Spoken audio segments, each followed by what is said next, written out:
Minecraft Xbox ও online PlayStation স্টোরের গেমগুলোর মধ্যে সবচেয়ে জনপ্রিয়। 2009 সালে কম্পিউটার গেম হিসেবে মাইনক্রাফট অনলাইনে প্রকাশিত হয়, যাকে বলা হয় আলফা বিল্ড। ব্যবহারকারীদের রিভিউয়ের উপর ভিত্তি করে গেমটি আপডেট করা। তখন গেমগুলো পিক্সেল আর্টের মাধ্যমে বানানো হতো।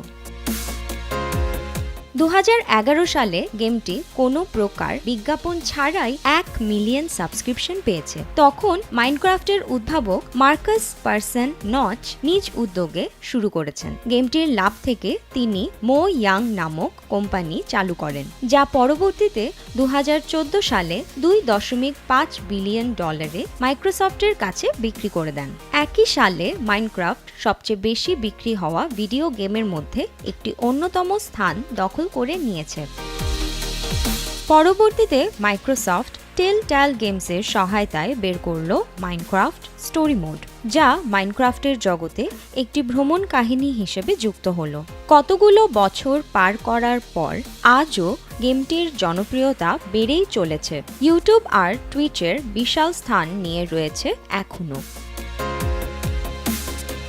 জনপ্রিয়তার অন্যতম শীর্ষে থাকার কারণে স্কুল কলেজের শিক্ষার্থীদের মাঝে মাইনক্রাফটের প্রচলন অত্যাধিক। তার মূল কারণ হল গেমটির বিনামূল্যে অ্যাক্সেস।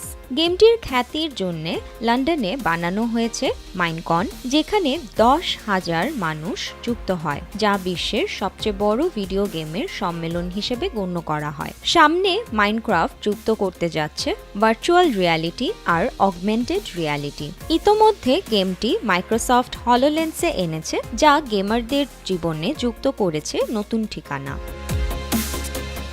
মাইমুনা সাউদা, সময় সংবাদ, ঢাকা।